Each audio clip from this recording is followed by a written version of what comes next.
Hi, welcome to this absolute beginner's guide to Rule the Waves 2. My name's Dickie, and this is my games analysis channel where I take a closer look at some of the great games I love to play. I'm assuming, because this is a beginner's guide, that you know nothing at all about Rule the Waves 2 other than a curiosity to purchase it. I'm also assuming that you've successfully activated it. If you have any trouble with activation, I'll include a link down below to the forum where your problems can be solved. The developers are very responsive. This guide's going to be divided into 5 bits. This first part is about setting up the game and introducing you to the user interface. Then we'll cover in part 2 how to manage your navy in peacetime. Then in part 3 we'll look at how to design your ships. In part 4 we'll look at managing your navy during wartime, and then finally in part 5 we'll look at how to fight the battles. I hope that you find these a big step up in understanding this complicated but immensely rewarding and immersive game. So let's crack on. Rule the Waves has this simple and straightforward opening screen to start a new game, to load one of the 10 games that you can have available, to continue from the last game you were playing, some about and an exit. We're going to look at the new game because you're absolute beginners, and you're presented with the choice of where to start, 1900 or 1920. 1920 I wouldn't advise for an absolute beginner. It shortcuts a lot of the early development of pre-dreadnoughts and then dreadnought battle fleets, which is the foundation of the game, and jumps you straight into the point at which aircraft carriers become a real thing. It also starts you off with the option to have either a Washington Naval Treaty-like device in force or a random generated treaty in force. Thirdly, it starts you off with a legacy fleet. You don't just start with nothing. The AI will generate a fleet for you. And for all those reasons, although it's a great start later on and a very challenging game, I would advise you to start with a 1900. With 1900, you go through the whole revolution in naval technology that underpins the transition from pre-dreadnought to dreadnought battleships, giving you a good 20 years of getting used to playing with those before you have to worry about aircraft development. So let's go to 1900, and you're presented with the nation picker screen. There are 8 great powers you can choose from. Each great power will then fight another 6 great powers, so you don't fight all of them when you are actively involved in the game. There is in addition 3 extra choices in this drop down. China, a weirdly fantasy Confederate USA option, and Spain. In addition to this, when you get into it more, you'll find in the very well supported Rule the Waves forums there's a very active modding community that has added a wide range of additional smaller nations. I recommend when you start off that you don't start with some of the geographically constrained, small budget, quite difficult to play nations such as Russia, Austria-Hungary and even Japan. Equally, you don't start with the big boys, Great Britain and the United States. Even France has a quite complex setup, having to fight both in Northern Europe and in the Mediterranean at the same time. So I would recommend you start either with Germany, because it's a kind of nice Goldilocks in the middle, not too constrained, not too powerful navy to begin with, or with Italy, which although considerably weaker, has some lovely local opponents you can deal with in France and Austria-Hungary. Let's have a look at Germany. When you click on any of these nations, you will get a description of what the nation is like, what research advantages it has, and what gun technology it's researched. I'll produce a full guide to the nations later on. So for now, as a beginner, you needn't worry about these too much. They will impact the way the game plays for you, but you don't really have much power to influence that particularly. So let's move on with Germany. And you get to the game configuration screen. There's quite a bit to choose from here. There's quite a bit that you could use to make the game more or less challenging. The name is obviously just for vanity. We'll stick with Tirpitz for now. The fleet size will determine how much money you get and therefore how large your fleets can be. When you get experience, I very much recommend you play with the very large or the super large sizes, but just for now I would go with the very small or medium size fleets, just to make the whole thing a little bit more manageable for you. We're going to set this to very small, just to have a little toe in the water.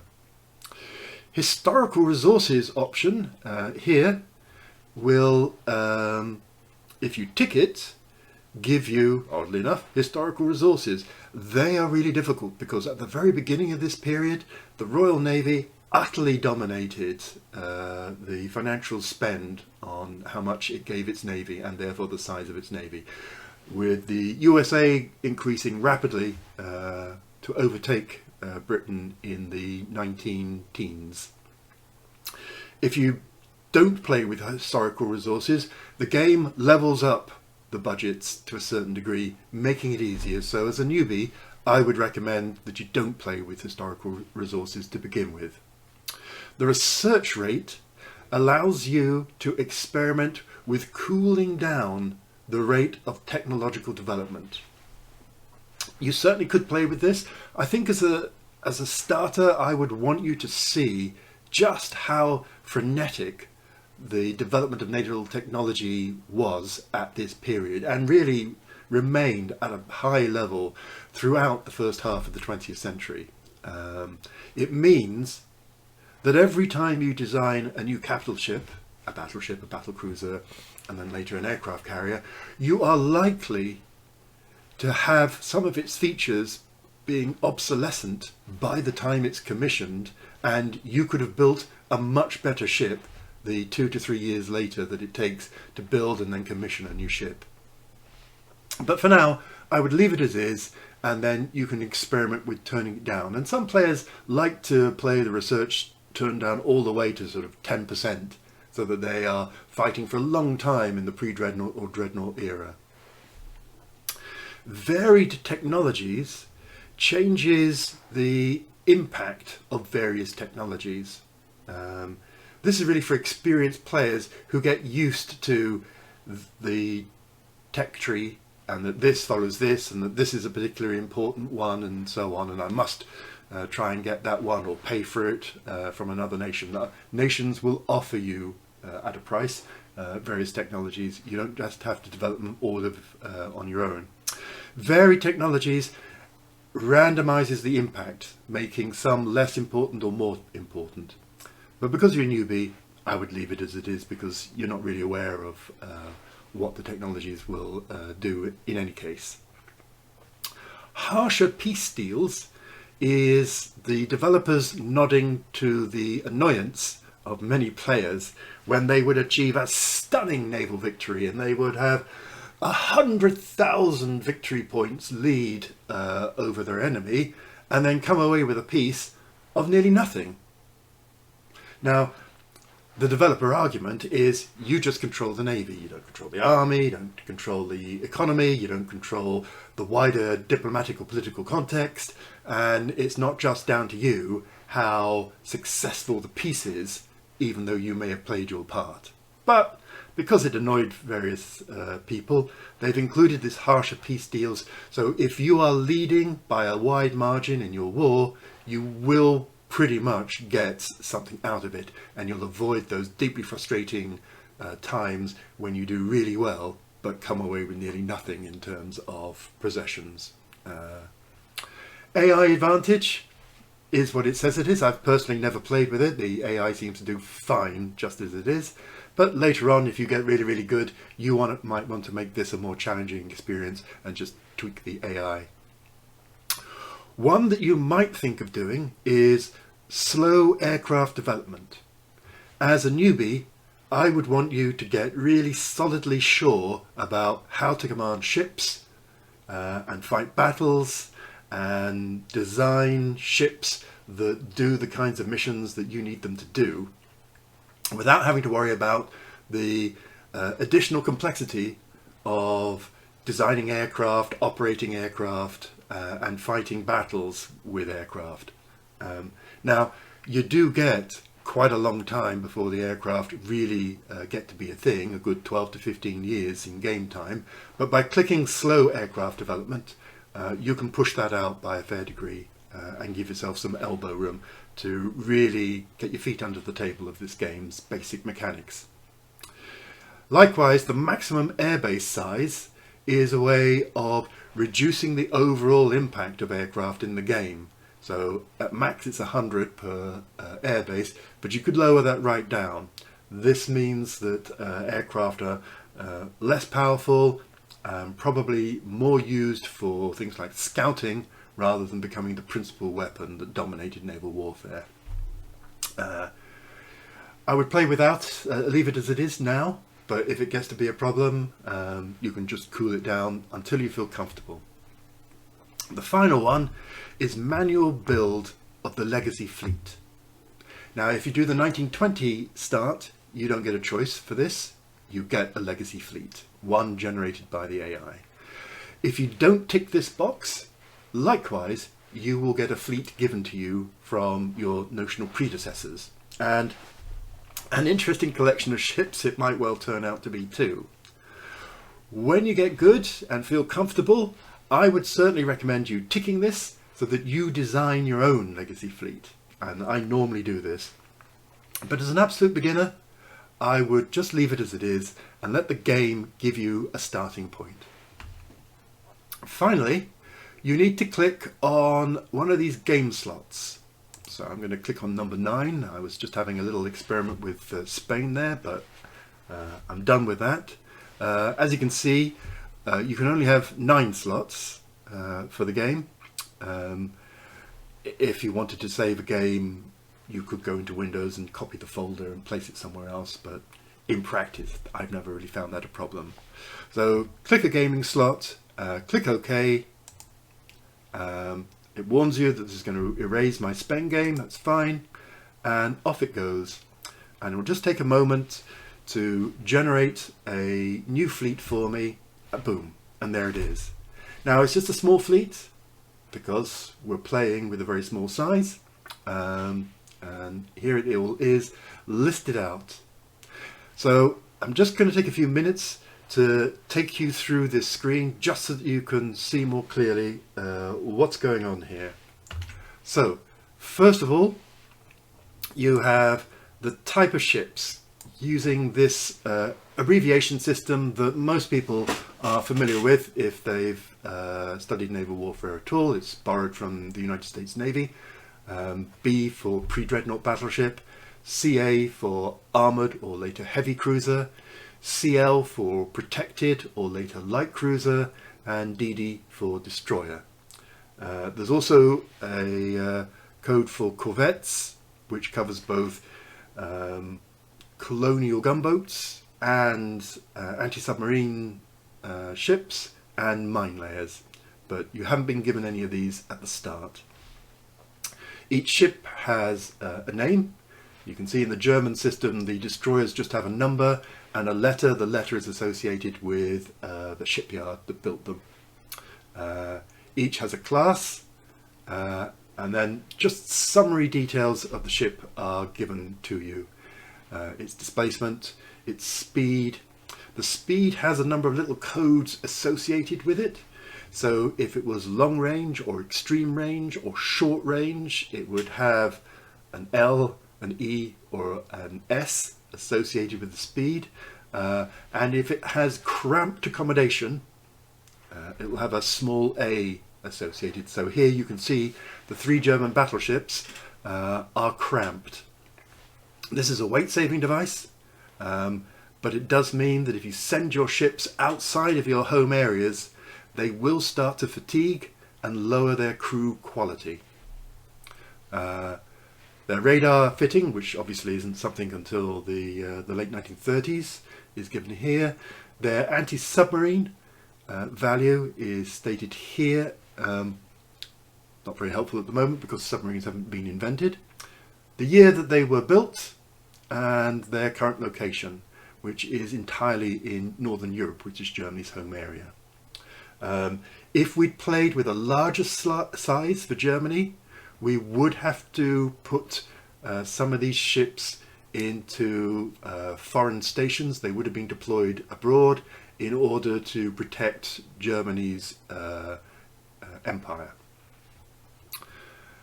Over here you have the status of the ships. AF is active fleet, and the crew quality, fair, which is a middling value.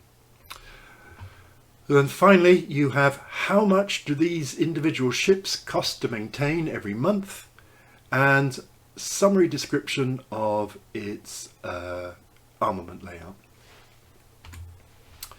I'll go into this in greater detail when we look at how to operate your navy in peacetime in the next guide. Down below in this panel we have a fundamental set of controls about the state of your navy.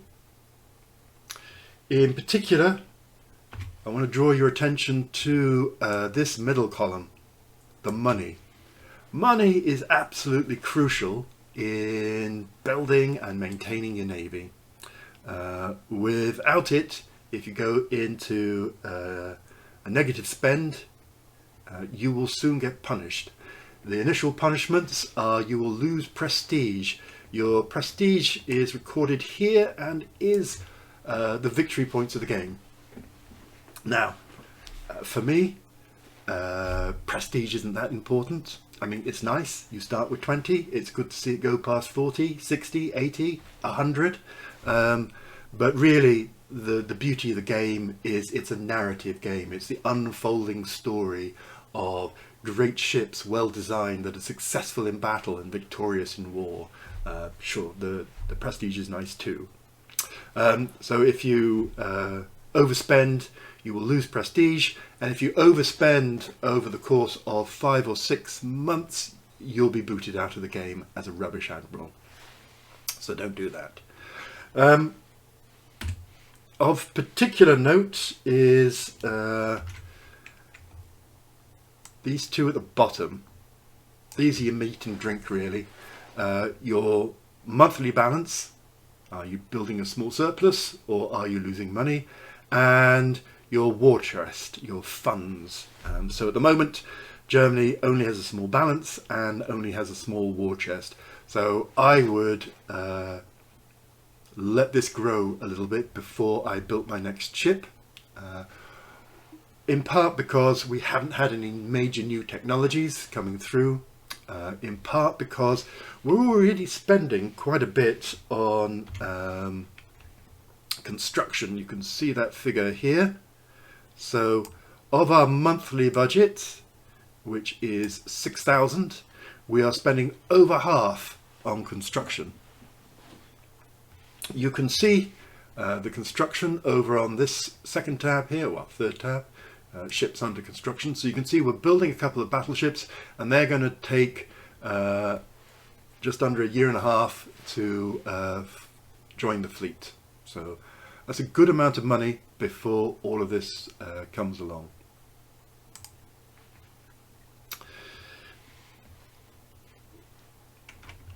Also in this panel, you get this selection of buttons, with one exception, that one, the preferences one.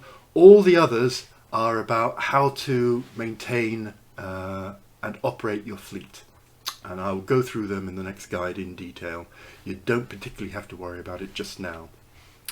And then finally over on the left-hand side, you have odds and ends.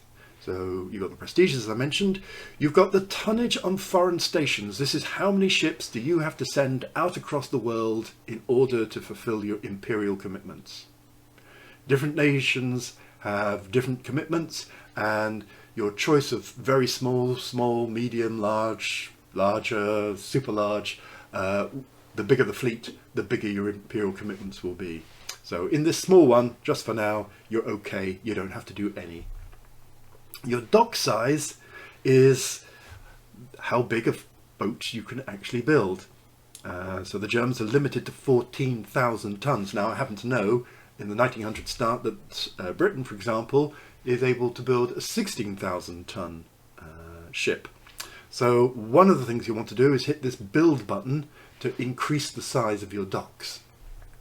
Private industry will also occasionally increase the size of your docks, but you really need to get it up to a decent level. Later on, when you play really small, weak nations, you might not bother with this because you can always build ships in foreign yards, so long as you're friends. If you start to be an enemy of that foreign yard, the foreign yard may just adopt the ships from you and you'll lose all of your money and not get a ship. Unrest level, set at 2 is lowish. Ideally it should be 0. If it goes all the way up to the top, you'll have a revolution, which obviously is a bad thing. It will increase if people are unhappy, particularly during wartime if you are blockaded. Build requirements are what interfering politicians may suddenly ask you to do to fill the latest fad in naval thinking. So you may suddenly get a politician coming along saying, we need another 12 new cruisers, which will trash your budget and give you no end of annoyance, or the option is to ignore it and lose prestige. The treaty time remaining and the treaty limits really relate to this 1920 start, and in the 1920s you get the option to agree to undertake various arms treaties, which is a tactic. You will lose ships that are being built, but if you're falling behind in an arms race, your enemies will lose even more ships than you, which is quite satisfying. And then finally you get this invasion range limit, so we can invade other ports and bases 250 miles away. You can see those on the map. So here's the map. You can see Rule the Waves divides up the world's oceans into a number of regions. You can hover over a region. So Southern Africa here has a British light cruiser, or protected cruiser technically, and a destroyer. And together they're worth 4 strength points on patrol in Southern Africa, and no one else has anything. You can click in an area, such as West Africa here. It will tell you how much force you are required to deploy there, which is currently nothing. And it will tell you the strength of your forces adjusted by certain factors. So for example, if a ship's just passing through, it won't add its strength. Currently you also have nothing there. Britain has 1 armoured cruiser there worth 6 points. Then it lists out the base capacity in this area. So Germany could base 15 strength points worth of ships. So a couple of armoured cruisers and maybe a few destroyers could easily be based here. If you send ships above the base capacity, you will start to attrit your crew quality. So all of our crew are currently fair. They would then drop down to the next one, which is poor. Other nations have various strengths. If you have no bases here, you can by default base 10 strength points worth of stuff. And then finally here it has where West Africa is linked to, all the various sea lanes. These are shown in these cyan colours. This map view also comes with this written list, which is a little bit hard to decipher. If you expand it, you can see all of your ships in this area. So the whole German fleet is in Northern Europe. The 85,000 is its total tonnage, the 94 is its strength, and the 460 is its basing strength in that area. You can see this as a map. You can also see this by, just for you, all the areas. So this is all the possessions that Germany has. So some areas nothing, other areas one. All of your basing, your strength, which is all concentrated in Northern Europe at the moment, any tonnage required for imperial commitments, which is set to nothing in this game, and your mine laying and mine sweeping assets, and you have neither at the moment. So that's your map view. We've seen your that's your area view. We've seen the map view, your ships in service, your ships under construction. There's also a submarine view, but there are no submarines yet, and a coastal fortification view. So in every area, we're going back to the map, we could go to, say, the Far East. Let's just close that. That gives you the summary, but we could click on one of your bases. So here we are, and we could build a fortification, and you get a choice of different size batteries. The batteries are useful in battles because obviously they protect your bases and they will shoot on an enemy that comes too close.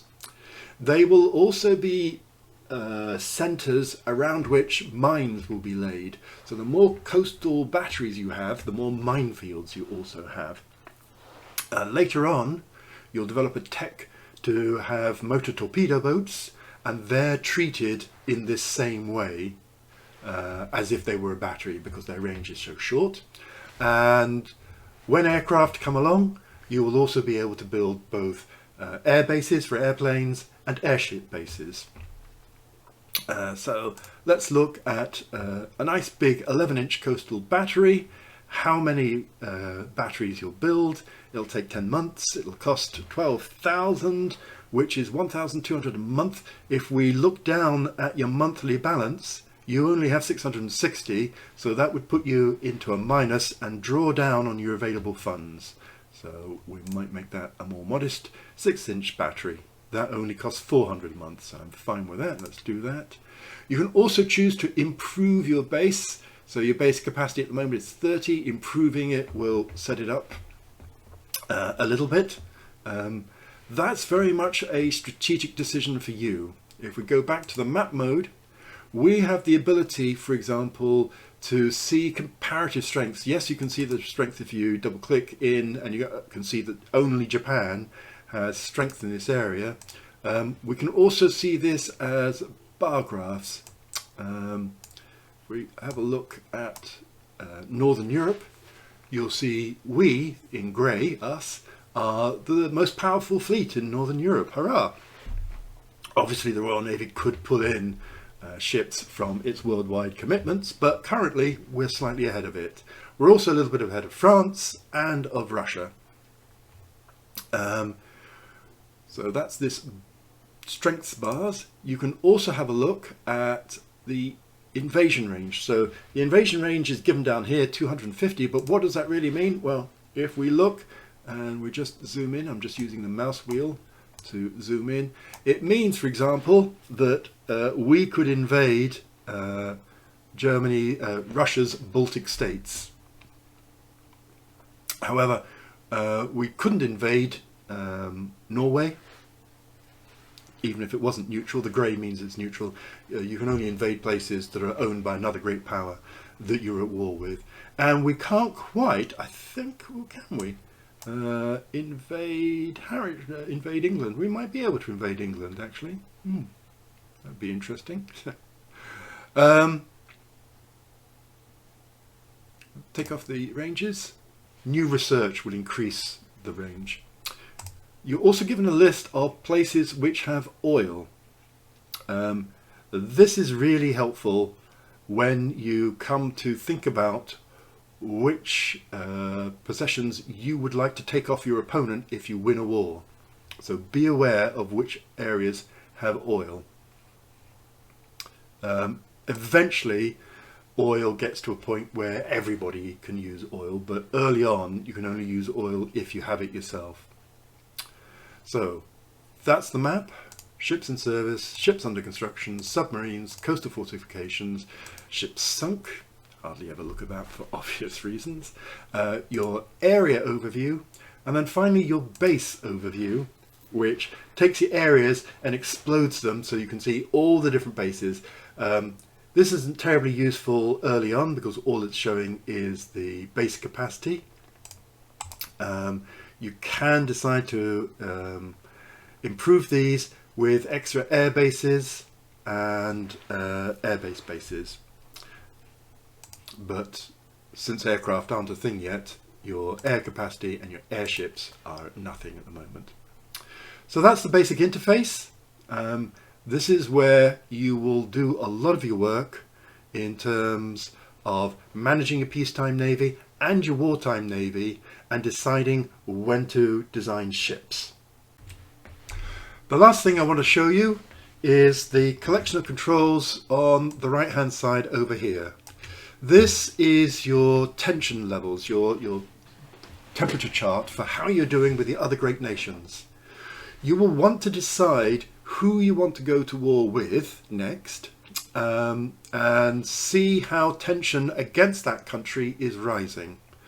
Currently, we're pretty peaceful with most people. The dark green is low tension. It goes from 0 through 1, 2 and 3. This is a 2 for Britain. The others are all 3.